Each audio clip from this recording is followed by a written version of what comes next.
Hello students, welcome back to your online video classes. Hopefully all of you are doing good and taking care of yourself. आज बच्चों हम लोग start करने जा रहे हैं अपना एक नया chapter that is known as moving charges and magnetism. Okay, तो हमारा जो नया चैप्टर है बच्चों that is moving charges and magnetism. Okay, moving charges and magnetism. Okay, तो जब हम लोग इस चैप्टर को देखते हैं बच्चों तो एनसीईआरटी में स्टार्टिंग में हम लोगों को फोर्स वगैरह के बारे में पढ़ाया जाता है ना, और फिर बाद में मैग्नेटिज्म के बारे में पढ़ाया जाता है ना. हम लोग दोनों चीज़ों को साथ में लेकर चलेंगे बच्चों. पहले मैग्नेटिज्म के बारे में थोड़ा डिस्कशन कर लेते हैं कि होता क्या है ना, और कौन सा मतलब मूविंग चार्जेस एंड मैग्नेटिज्म इस चैप्टर का नाम क्यों दिया गया है ना. इन सब चीज़ों के बारे में हम लोग बात करते हैं. ठीक है, तो जैसे बच्चों हम लोग पहले पढ़ चुके हैं इलेक्ट्रिक फील्ड के बारे में है ना. मैग्नेट का भी एक फील्ड होता है ना. मैग्नेट आप जानते हो कि मतलब मैग्नेट क्या होता है ना, एक ऐसा सब्सटेंस जो कि आयरन, कोबाल्ट, निकल इन सब चीज़ों को अट्रैक्ट करे तो उसे हम लोग मैग्नेट कहते हैं. मैग्नेट किसे हम लोग कहते हैं ना, कोई भी ऐसा substance, any substance okay which can attract okay small pieces of iron, cobalt, okay, nickel are known as what magnet. ठीक है, तो कोई भी ऐसा सब्सटेंस बच्चों जो इन्हें अट्रैक्ट कर सकता है उसे हम लोग मैग्नेट कहते हैं. अच्छा ठीक है, अब उसके बाद थोड़ा हम लोग ब्रॉडर व्यू देखेंगे. ये तो हम लोग बचपन से पढ़ते आ रहे हैं मैग्नेट क्या है ना, कोई भी ऐसा सब्सटेंस जो आयरन को अट्रैक्ट करता हो, कोबाल्ट को, निकल को अट्रैक्ट करता हो उसे मैग्नेट कहते हैं. हम लोग चार्ज के साथ देखेंगे उसका रिलेशन क्या है. ठीक है, तो उसके लिए हम लोग एक चीज़ डिफाइन कर देते हैं पहले से ही, that is magnetic field. Okay, magnetic field. Okay, आगे चलकर इसका पूरा डिराइवेशन वगैरह हम लोगों को करना है. बस अभी ये टर्म जान लो मैग्नेटिक फील्ड होता क्या है ना.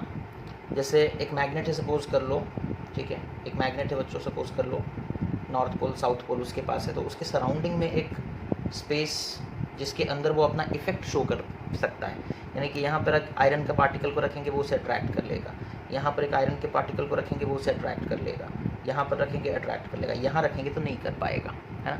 दैट मीन्स ये उसके रेंज के बाहर हो गया है ना, उसके फील्ड के बाहर हो गया. तो मैग्नेटिक फील्ड क्या होता है ना, एक स्पेस है ना. एक मैग्नेट के चारों तरफ एक स्पेस होता है जिसके अंदर वो अपना प्रभाव, वो अपना इफेक्ट दिखा सकता है बच्चों, उसी को हम लोग कहते हैं मैग्नेटिक फील्ड. ओके, तो लिखते कैसे हैं इस चीज़ को ना, the space around a magnet. Okay, the space around a magnet within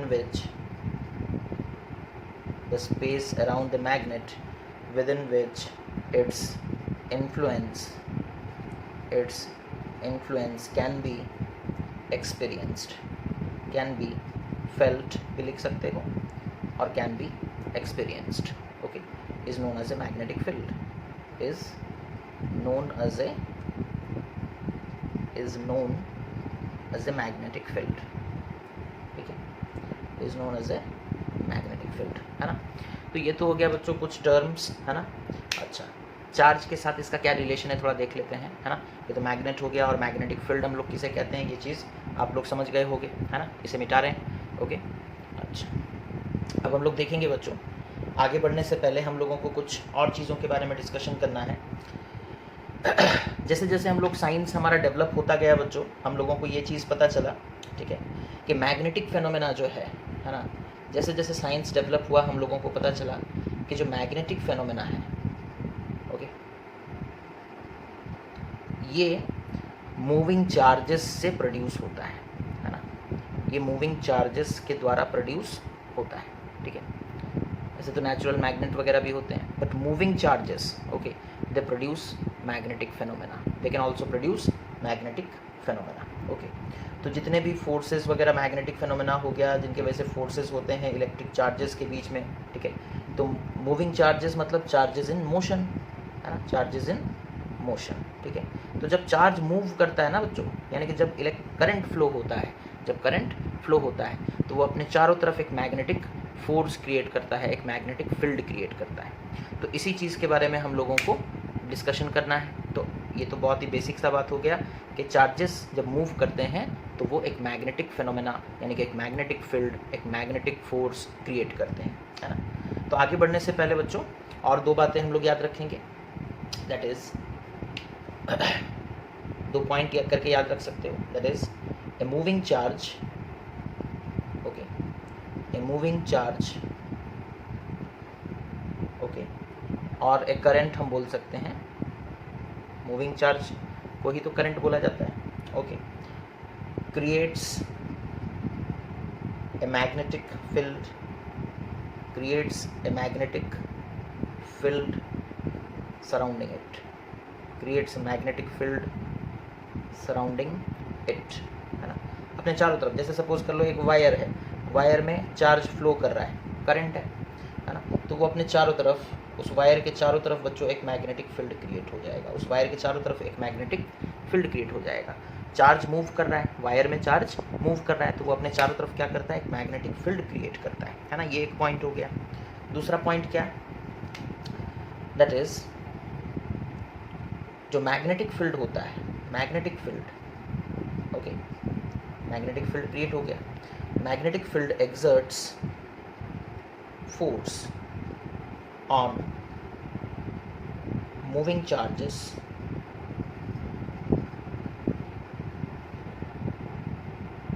or a current in the field, ठीक है।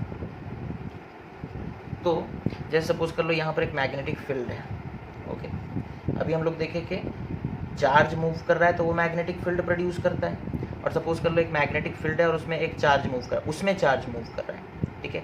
तो उस चार्ज के ऊपर एक फोर्स लगेगा बच्चों, है ना, उस चार्ज के ऊपर एक फोर्स लगेगा, ठीक है।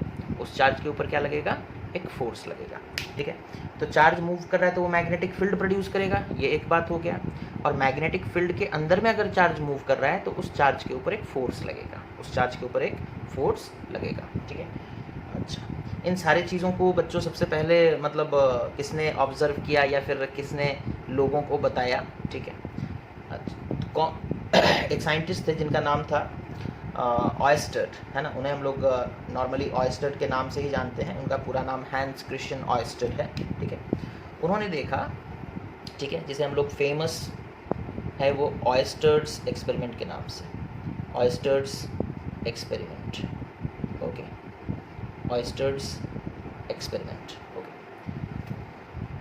तो इस एक्सपेरिमेंट में बच्चों वो क्या बताते हैं, वो कहते हैं कि एक बार उन्होंने देखा कि एक वायर के थ्रू, है ना, एक वायर के थ्रू करंट फ्लो कर रहा था, है ना। एक वायर है, एक कंडक्टर है, उसमें करंट फ्लो कर रहा है, यानी कि चार्ज मूव कर रहा है, ठीक है।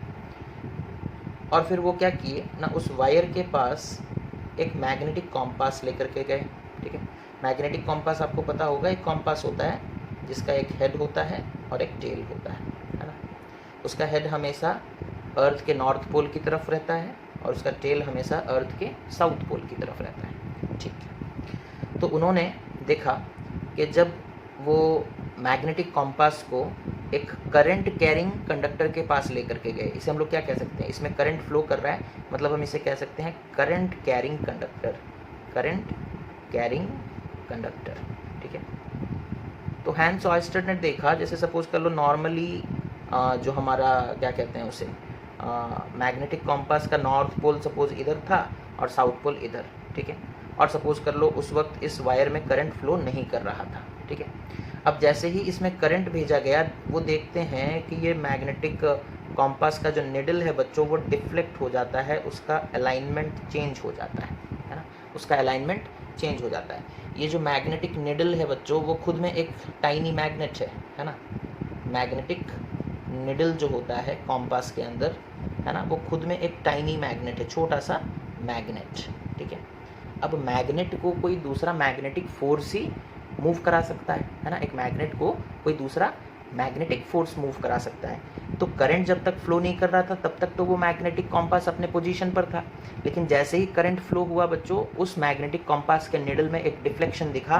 दैट मीन्स यहाँ पर एक और मैग्नेटिक फील्ड प्रोड्यूस हो गया होगा, और वो मैग्नेटिक फील्ड इस मैग्नेट के साथ इंटरैक्ट किया होगा, और उस इंटरैक्शन के वजह से एक फोर्स लगा और वो मैग्नेटिक निडल अपने पोजीशन से हट गया। ठीक है, तो ये हैंस ऑयस्टर का एक्सपेरिमेंट था बच्चों, है ना। अच्छा, इसको इससे कुछ रिलेटेड जो सवाल पूछे जाते हैं, ठीक है, इससे रिलेटेड क्या सवाल पूछे जाते हैं, उसे इजीली याद रखने के लिए, है ना, ऑयस्टर एक्सपेरिमेंट से जो क्वेश्चन पूछा जाता है, एक क्वेश्चन ये पूछा जाता है, जैसे सपोज वो बोलेगा जो करंट है वो साउथ से नॉर्थ की तरफ फ्लो कर रहा है। ठीक है, सपोज कर लो अर्थ का नॉर्थ पोल इधर है, ठीक है, अर्थ का साउथ पोल इधर है, और वायर को हम लोग ऐसे रखे हैं बच्चों, और उसमें एक करंट फ्लो कर रहा है फ्रॉम साउथ टुवर्ड्स नॉर्थ। ठीक है, फ्रॉम साउथ टुवर्ड्स नॉर्थ। अब सपोज कर लो इस वायर के ऊपर, ठीक है, हमने एक मैग्नेटिक कॉम्पास लगाया वायर के ऊपर, ओवर द वायर, है ना, ओवर द वायर। ठीक है, वायर के ऊपर बच्चों हम लोगों ने एक मैग्नेटिक कॉम्पास रखा।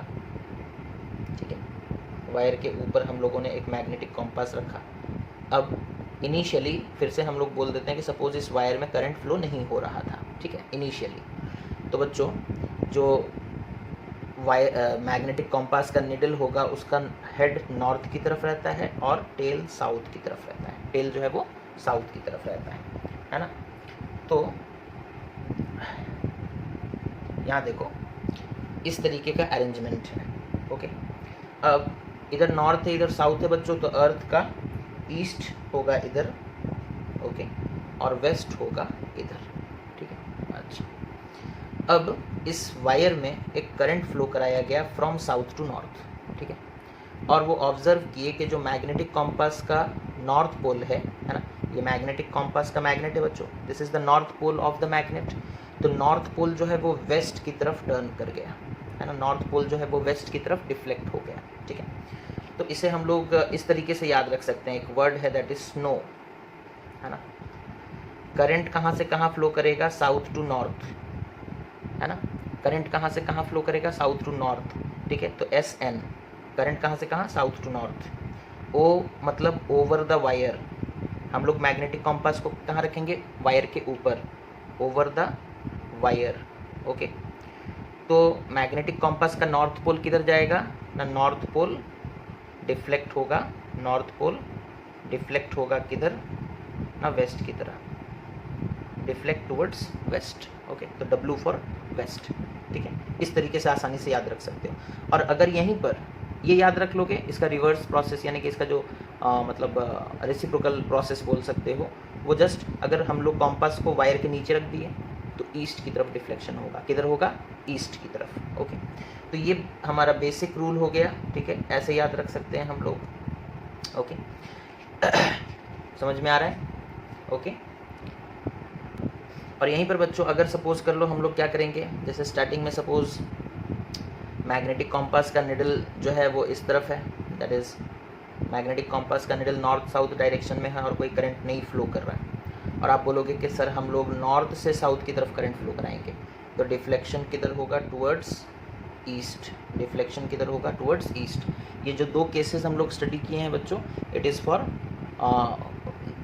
For which situation, it is for the situation where the compass is over the wire, compass wire के ऊपर है। फिर हम बोल रहे हैं अगर कॉम्पास को नीचे ले आओगे तो जस्ट उल्टा होगा, जस्ट उल्टा होगा। ओके, इसी चीज़ को समझाने के लिए, है ना, एक एम्पियर्स ने एक रूल बताया था। ठीक है, जिसे हम लोग एम्पियर्स स्विमिंग रूल भी कहते हैं। ठीक है, amperes swimming rule. Okay, amperes swimming rule के हिसाब से बच्चों, एम्पियर स्विमिंग रूल के हिसाब से हमें इमेजिन करना पड़ता है कि जैसे सपोज कर लो एक इंसान है, ठीक है, वो एक इंसान है सपोज कर लो, और वो तैर रहा है, स्विम कर रहा है। ठीक है, ये हम लोग टॉप व्यू दिखा रहे हैं। ठीक है, अच्छा, ये उसका लेफ्ट हैंड है, ये उसका राइट हैंड है, this is the left hand, this is the right hand. और इमेजिन करो कि इस डायरेक्शन में नॉर्थ पोल है, मैग्नेटिक कॉम्पास का नॉर्थ, ठीक है, और इधर साउथ, ठीक है।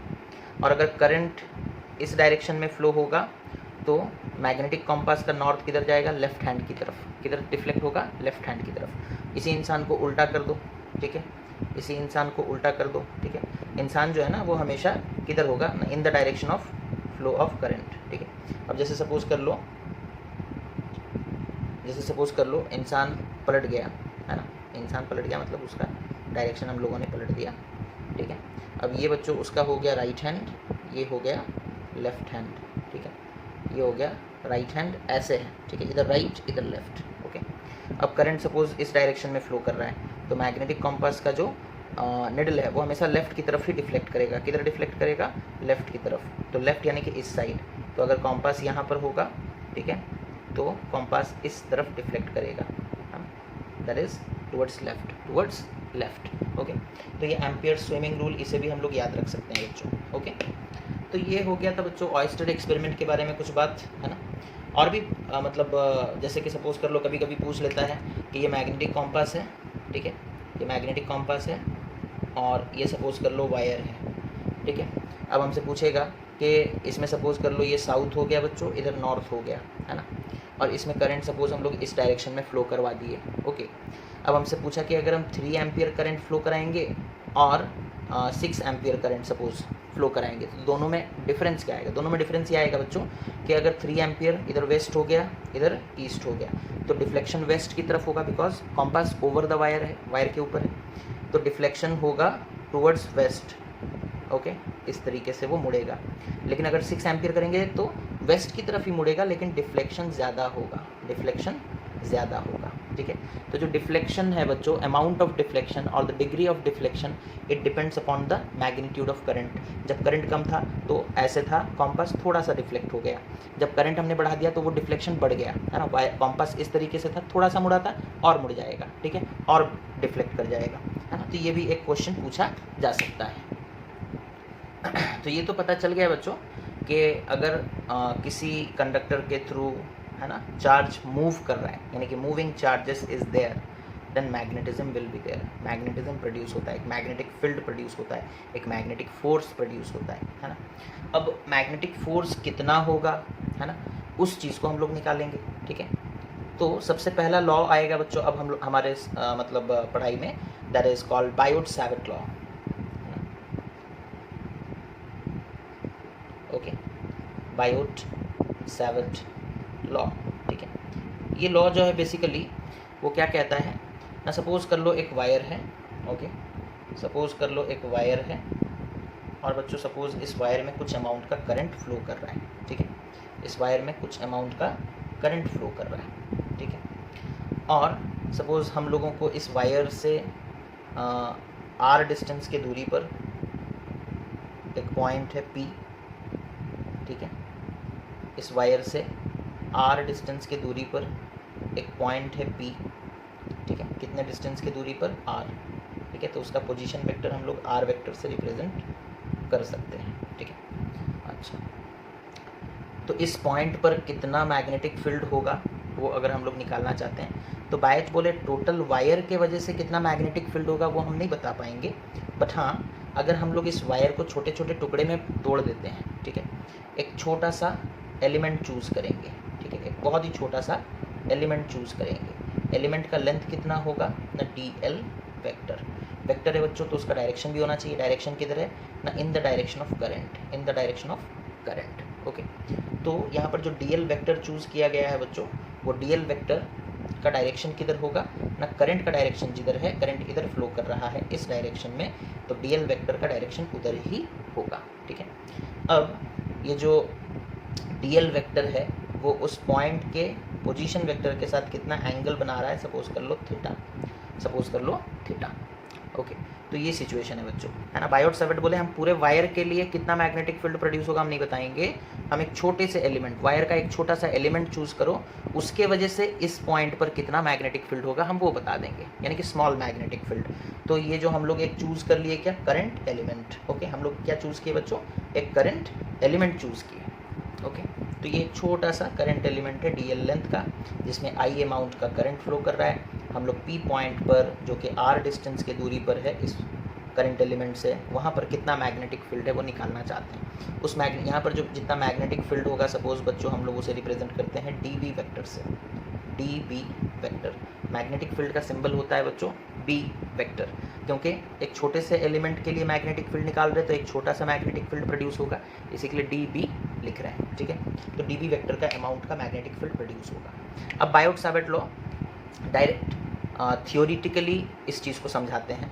वो कहते हैं कि जो मैग्नेटिक फील्ड प्रोड्यूस होगा, the magnetic field produced, okay, the magnetic field produced, okay, is, पहले वो बोले directly proportional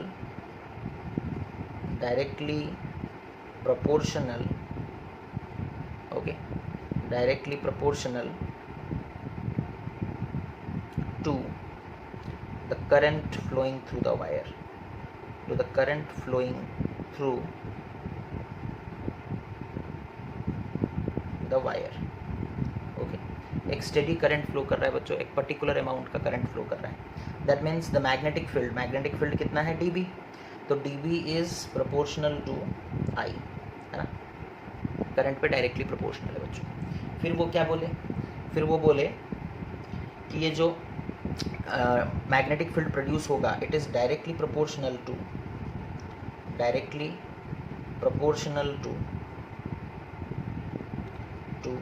the current element, DL, ठीक है। जो DL है बच्चों उसके ऊपर ये डायरेक्टली प्रोपोर्शनल है, that is DB is directly proportional to DL, है ना। यानी कि जो करंट एलिमेंट है उसके लेंथ पे डिपेंड करता है, जो करंट एलिमेंट हम लोग चूज़ किए हैं उसके लेंथ पे डिपेंड करता है। उसके बाद वो क्या बोले बच्चों, तीसरा पॉइंट देखो यहाँ पर लिख रहे हैं, ठीक है। वो बोले dB, उसके बाद हम डायरेक्टली लिख दे रहे हैं, देखो dB, फिर वो बोले it is directly proportional to sine theta, ठीक है। ये जो देखो करंट एलिमेंट का डायरेक्शन इधर है और जिस पॉइंट पर आप मैग्नेटिक फील्ड निकालना चाहते हो उसका पोजीशन वेक्टर ये है, उन दोनों के बीच में एक एंगल है थीटा, और dB वेक्टर जो है बच्चों उसके साइन थीटा के वैल्यू पे डिपेंड करता है ना। यहाँ पे कुछ एक एंगल क्रिएट हुआ तो उसका एक साइन थीटा का वैल्यू भी निकल सकता है ना।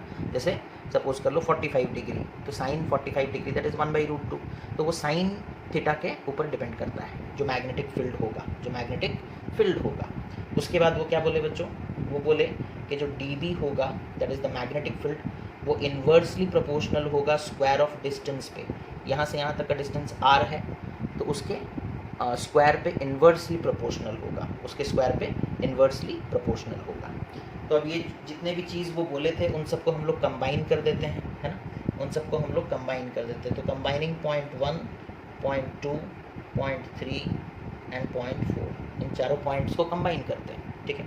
तो हम लिख देंगे dB इज प्रोपोर्शनल टू, ठीक है, I के ऊपर डायरेक्टली, DL के ऊपर डायरेक्टली, साइन थीटा के ऊपर डायरेक्टली, तो I DL साइन थीटा, और इन्वर्सली प्रोपोर्शनल आर स्क्वायर के ऊपर तो डिवाइडेड बाई आर स्क्वायर।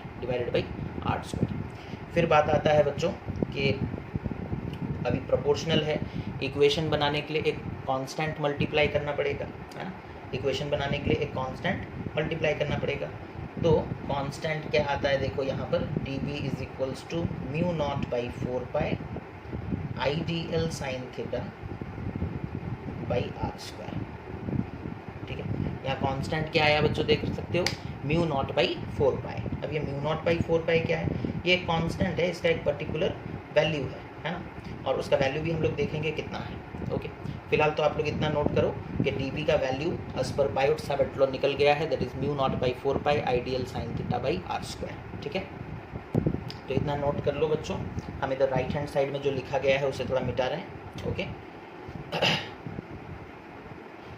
अब यहाँ देखो हमारा फॉर्मूला निकल कर आया, that is dB is equals to mu naught by 4 pi IDL sine theta by R square, ठीक है।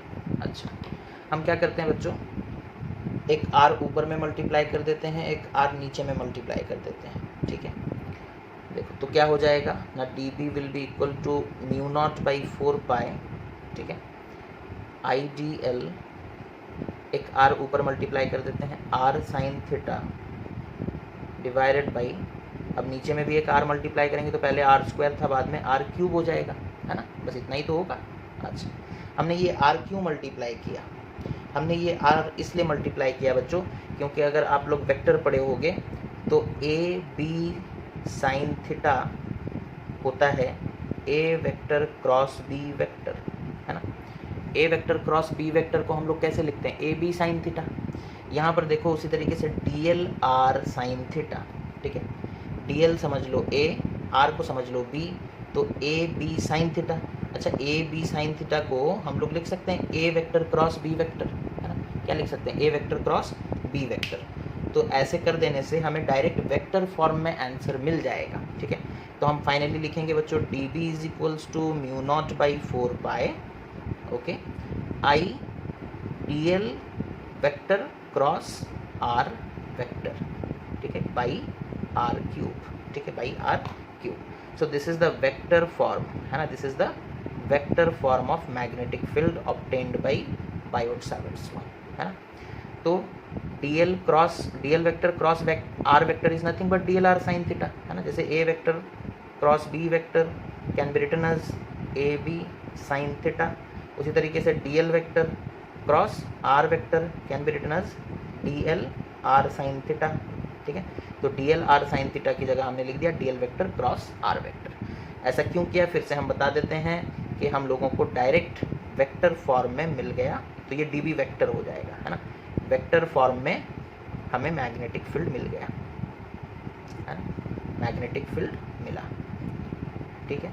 फिर से बच्चों ध्यान रखोगे, बायोट-सावर्ट लॉ में जो मैग्नेटिक फील्ड हमें मिलता है, it is for a small current element, पूरे वायर के लिए नहीं मिला है, only for a small current element, okay.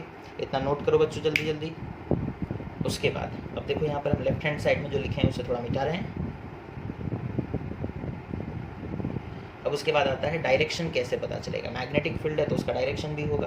क्या हम लोग हमेशा क्रॉस प्रोडक्ट करके निकालेंगे? कोई आसान तरीका नहीं है, तो आसान तरीका है बच्चों, है ना। तो डायरेक्शन ऑफ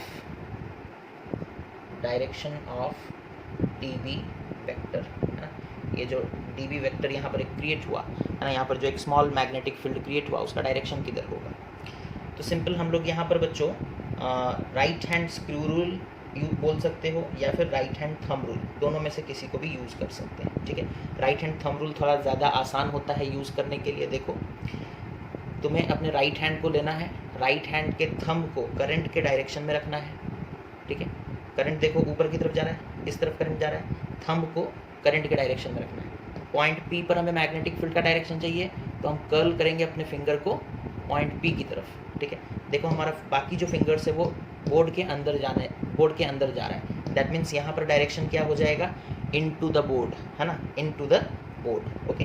समझ में आ रहा है हम क्या बोल रहे हैं? You have to take your right hand, okay, place the thumb in the direction of current and curl your fingers at the towards the point where you want to find out the direction. तो हमें point P पर direction चाहिए, तो हम point P पर लेकर गए, तो देख रहे हैं कि जो बाकी फिंगर्स है वो बोर्ड के अंदर जा रहे हैं। That means direction of magnetic field will be what? Into the board. और एक चीज़ बच्चों, राइट हैंड स्क्रू रूल, है ना, या फिर कॉर्क स्क्रू रूल भी हम लोग इसे कहते हैं। राइट हैंड स्क्रू रूल करना क्या है? देखो, जो DL एलिमेंट जहाँ पर आप लिए वहाँ पर एक स्क्रू रख दो, ठीक है। अब हम लोगों को करना क्या है ना, P वेक्टर से करंट एलिमेंट की तरफ मूव करना है, ठीक है। जब हम ऐसे मूव करेंगे बच्चों, ठीक है, एक सेकेंड, हमें करंट एलिमेंट से P वेक्टर की तरफ मूव करना है। जब हम ऐसे मूव करेंगे स्क्रू को, जब हम ऐसे ऐसे घुमाते हैं तो स्क्रू अंदर की तरफ जाता है, यानी कि P पॉइंट पर मैग्नेटिक फील्ड अंदर की तरफ जाएगा, है ना। तो जहाँ पर आपको मैग्नेटिक फील्ड निकालना है, इस पॉइंट पर निकालना है, आप करंट एलिमेंट के ऊपर रख दो इसे, स्क्रू को, और करंट से उस पॉइंट की तरफ टर्न करो। ऐसे टर्न किए, है ना, ऐसे टर्न करने से स्क्रू अंदर जाता है, दैट मीन्स इस पॉइंट पर मैग्नेटिक फील्ड अंदर की तरफ होगा, ठीक है। तो यहाँ पर हम लोग डायरेक्शन ऑफ DB जो है राइट हैंड थंब रूल से निकाल सकते हैं, ठीक है, right hand thumb rule, okay, और दूसरा स्क्रू रूल, है ना, स्क्रू रूल, ठीक है। दोनों को मैंने आपको समझा दिया है, आप लोग बाकी लिख सकते हो, ठीक है। और एक चीज़ ये है कि कि अगर सपोज कर लो कहीं पर magnetic field into the paper है तो आप ऐसे एक सर्कल बनाओगे और क्रॉस कर दोगे, ठीक है। और अगर बाहर की तरफ निकल रहा है तो एक सर्कल बनाओगे और एक डॉट बना दोगे, है ना। तो ये बहुत छोटी छोटी बेसिक बातें हैं बच्चों, है ना। इन्हें भी नोट करो कि अगर magnetic field into the board है या इनटू द पेपर है तो सर्कल बनाकर क्रॉस, और अगर सपोज कर लो बाहर की तरफ निकल रहा है तो सर्कल बनाकर डॉट, सर्कल बनाकर डॉट। ओके ओके, अब बात करेंगे बच्चों SI unit of magnetic field. Okay, इसे मिटाते हैं।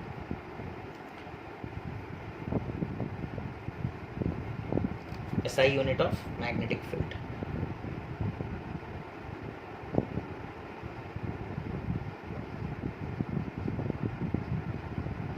ठीक है। तो देखो ये क्या है, मैग्नेटिक फील्ड का फॉर्मूला हमें दिख रहा है, D B is equals to mu naught by 4 pi I D L sine theta by R square, है ना, by R square. Okay okay, तो यहाँ देखो म्यू नॉट बाई 4 पाई जो है बच्चों वो एक कांस्टेंट है ना। कांस्टेंट यानी कि उसका एक न्यूमेरिकल वैल्यू होता है। ओके, और उसके बाद आई जो हो गया उसका यूनिट एम्पियर, तो एक यूनिट आया एम्पियर। डीएल एक लेंथ है बच्चों तो मीटर, साइन थीटा फिर एक नंबर है ना, उसका कोई यूनिट नहीं होता, डिवाइडेड बाई आर स्क्वायर यानी कि मीटर स्क्वायर। ओके, तो इसे हम लोग मीटर से 1 मीटर कैंसिल हो गया तो एम्पियर पर मीटर ऐसे भी लिख सकते हैं, ठीक है। तो डीबी का एक यूनिट हमें पता चल गया इस फार्मूला से, that is ampere metre. Okay, but ये उतना कॉमन यूनिट नहीं है बच्चों, इसे हम लोग इस तरीके से जनरली नहीं लिखते। तो हम लोग वो क्या कहते हैं, वो कहते हैं कि हम लोग क्या करेंगे ना, हम लोग सपोज़ कर लो मतलब इस फील्ड में बच्चों निकोला टेस्ला जो साइंटिस्ट थे वो काफ़ी ज़्यादा मेहनत किए थे, तो उनके नाम के ऊपर एक्चुअली यूनिट रखा गया है। वो कहते हैं कि सपोज़ कर लो अगर हम लोग करंट के वैल्यू को 1 एम्पियर ले लें, ठीक है, उसके बाद वो कहता है डीएल का वैल्यू अगर हम लोग 1 मीटर ले लें, और अगर हम लोग सपोज़ कर लो थीटा जो है वो 90 डिग्री ले लें, ओके, तो साइन थीटा 1 हो जाएगा, है ना। और अगर हम लोग 1 मीटर के दूरी पर आर का वैल्यू कितना ले लें, 1 मीटर, ठीक है, सबका वैल्यू 1 ले लें। थीटा 90 क्यों लिए हैं, so that sine theta will be equal to 1। Okay, sine theta will be, sine 90 कितना होता है, 1 होता है ना। तो साइन थीटा को 1 करना था, इसीलिए 90 डिग्री, थीटा का वैल्यू कितना लिए, 90 डिग्री। तो जब हम इन सारे वैल्यूज़ को पुट कर देंगे बच्चों तो D B will be equal to mu naught by 4 pi, ठीक है। अच्छा, ये म्यू नॉट क्या है, दिस इज व्हाट, ये पता है बच्चों म्यू नॉट क्या होता है, इसे हम लोग कहते हैं permeability, permeability of free space, of free space. Okay, और इसका वैल्यू होता है 4 pi into 10 to the power -7, ठीक है। इसका वैल्यू कितना होता है, म्यू नॉट का वैल्यू कितना होता है बच्चों, 4 pi into 10 to the power -7। तो यहाँ पुट करेंगे भी, देखो इसका नाम परमेबिलिटी, तो म्यू नॉट हो जाता है 4 pi into 10 to the power -7, okay, divided by नीचे एक 4 पाई है, तो 4 पाई से 4 पाई कैंसिल हो गया और बचा 10 टू द पावर -7, और इसे हम लोग कहते हैं टेस्ला, ठीक है। क्या नाम देते हैं, टेस्ला। ओके, तो यहाँ से बच्चों जो यूनिट है मैग्नेटिक फील्ड का उसे हम लोग क्या कहते हैं, टेस्ला कहते हैं। ओके, उसके बाद फाइनली बच्चों हम लोग कंपैरिजन करेंगे बायोट-सैवर्ट लॉ और कूलम्स लॉ में, है ना। कई बार क्वेश्चन में पूछता है कि कंपेयर करो बायोट-सैवर्ट लॉ और कूलम्स लॉ, ठीक है। तो उनमें कभी कभी डिफरेंस पूछ लेता है, कभी कभी सिमिलैरिटी पूछ लेता है, क्या सिमिलैरिटी है ना। तो Coulomb's law, okay, and Biot-Savart law,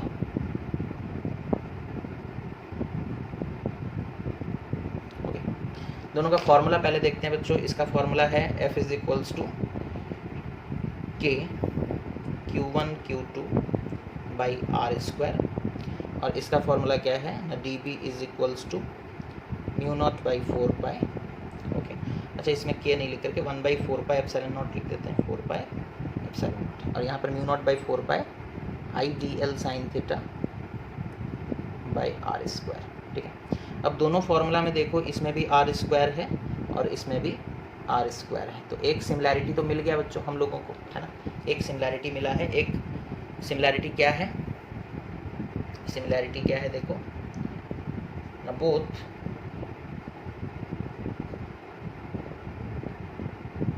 अच्छा यहाँ पर सॉरी हमने फोर्स लिख दिया, इलेक्ट्रिक फील्ड निकालना था, तो Q बाई, है ना, Q by 4πε0/r²। Okay, electric field और मैग्नेटिक फील्ड को कंपेयर करना है। ओके, अच्छा, तो यहाँ देखो सिमिलैरिटी क्या है, both the fields, okay, both the fields are inversely proportional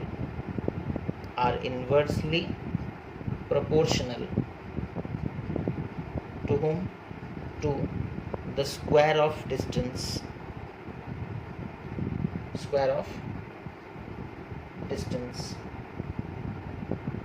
from the source to the point of observation, okay. तो दोनों में ही बच्चों सिंपल भाषा में बोले तो इन्वर्स स्क्वायर रिलेशन है, inversely proportional to the square of distance. Okay, inversely proportional to the square of distance, दोनों ही केसेस में ये चीज़ देखने को बच्चों मिलता है। ठीक है, और क्या डिफरेंस है बच्चों, सॉरी ये हो गया सिमिलैरिटी, है ना। और क्या सिमिलैरिटी है, एक सिमिलैरिटी ये हो गया। दूसरा, इलेक्ट्रिक फील्ड हो या मैग्नेटिक फील्ड हो बच्चों, दोनों ही लॉन्ग रेंज तक एग्जिस्ट करते हैं, है ना। These two are long range fields. Okay, long range fields, ठीक है। ओके, यानी कि इलेक्ट्रिक फील्ड एक चार्ज के वजह से जो इलेक्ट्रिक फील्ड होता है वो बहुत दूर तक फैला रहता है, उसी तरीके से एक मूविंग चार्ज की वजह से जो मैग्नेटिक फील्ड प्रोड्यूस होता है वो भी बहुत दूर तक, हाँ इफेक्ट उसका कम हो सकता है लेकिन उसका मतलब वैल्यू ज़ीरो नहीं होता, है ना।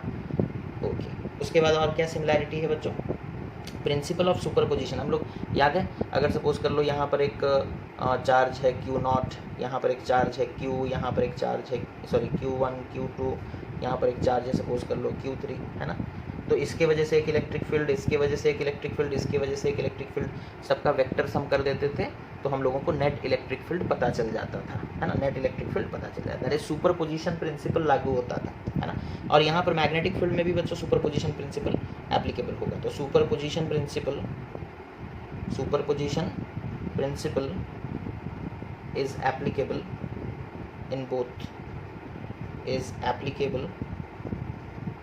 बोथ द फील्ड्स, ओके, दोनों ही फील्ड्स में सुपरपोजिशन प्रिंसिपल लगाए जा सकते हैं, ठीक है, सुपरपोजिशन प्रिंसिपल लगाए जा सकते हैं। तो ये हो गया बच्चों सिमिलैरिटी, है। उसके बाद हम लोग देखेंगे डिफरेंस क्या है। तो डिफरेंस क्या है देखो बच्चों, सिमिलैरिटी ये हो गया, है ना, इलेक्ट्रिक फील्ड और मैग्नेटिक फील्ड के बीच। अब डिफरेंस देखते हैं, ठीक है। जो इलेक्ट्रिक फील्ड होता है बच्चों वो प्रोड्यूस होता है चार्ज से, है ना। इलेक्ट्रिक फील्ड प्रोड्यूस होता है चार्ज dq से, जो कि एक स्केलर क्वांटिटी है ना। चार्ज बच्चों एक स्केलर क्वांटिटी होता है और इलेक्ट्रिक फील्ड एक स्केलर क्वांटिटी से प्रोड्यूस होता है।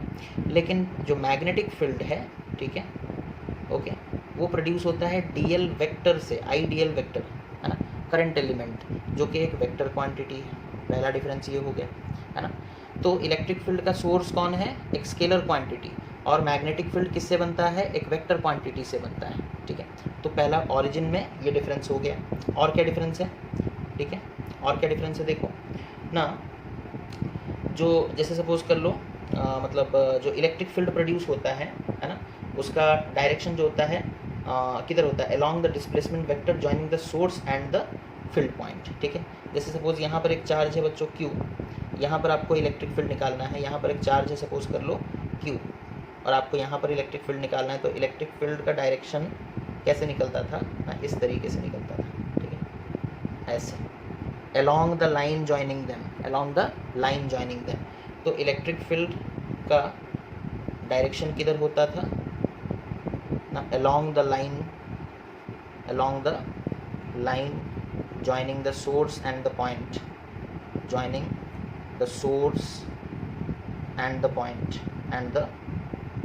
जिस पॉइंट पर आपको निकालना है इलेक्ट्रिक फील्ड का डायरेक्शन, ओके। लेकिन मैग्नेटिक फील्ड में ऐसा नहीं होता बच्चों। मैग्नेटिक फील्ड में हम लोग देखे थे ना, dl vector cross r vector आ रहा था, dl vector cross r vector, है ना। वेक्टर फॉर्म में जब हम लोग मैग्नेटिक फील्ड को लिखे थे तो i dl vector cross r vector divided by r cube, ऐसा फॉर्मूला आ रहा था, क्रॉस प्रोडक्ट, है ना। यानी कि अगर सपोज कर लो करंट एलिमेंट का डायरेक्शन, ठीक है, करंट एलिमेंट सपोज कर लो x डायरेक्शन में है, ठीक है, और सपोज कर लो हमारा क्या बोलते हैं जो r वेक्टर है सपोज कर लो वो इधर है, ठीक है। तो जो मैग्नेटिक फील्ड होगा बच्चों वो इन दोनों से परपेंडिकुलर होगा। कैसा होगा, परपेंडिकुलर, ठीक है। एक इस डायरेक्शन में, दूसरा ही डायरेक्शन में, तो मैग्नेटिक फील्ड अपवर्ड होगा, डाउनवर्ड होगा, इस तरीके से होगा। तो जो मैग्नेटिक फील्ड होता है, ठीक है, जो मैग्नेटिक फील्ड होता है बच्चों, उसका डायरेक्शन कैसा होता है ना, perpendicular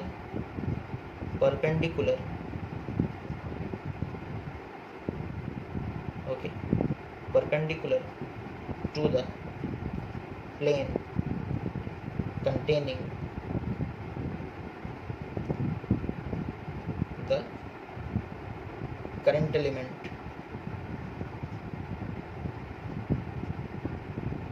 the current element and the point, ठीक है, and the point, ओके। तो इस तरीके से बच्चों जो मतलब मैग्नेटिक फील्ड है वो हमेशा जिस प्लेन में करंट एलिमेंट और पॉइंट प्रेजेंट है ना, जैसे सपोज कर लो करंट एलिमेंट हम लोग बोले थे, इधर करंट एलिमेंट ये डीएल हो गया, ये पॉइंट हो गया, तो ये दोनों ये करंट एलिमेंट और ये पॉइंट इस बोर्ड में है, और हम लोग देख रहे थे मैग्नेटिक फील्ड इससे परपेंडिकुलर आ रहा था, इनटू द बोर्ड आ रहा था, है कि नहीं। तो मैग्नेटिक फील्ड का डायरेक्शन हमेशा परपेंडिकुलर होता है इन दोनों से, ठीक है। तो होपफुली बच्चों आप लोगों को ये वीडियो अच्छा लगेगा और आप लोग समझोगे भी इस मतलब बहुत ही बेसिक कंसेप्ट्स हैं, और आगे चलकर हम लोगों को बायोट-सावर्ट लॉ यूज़ करके और भी बहुत सारी चीज़ों को मतलब डिराइव करना है। तो नेक्स्ट वीडियो का वेट कीजिए, ठीक है। तब तक के लिए thank you for watching, take care of yourself and have a nice day.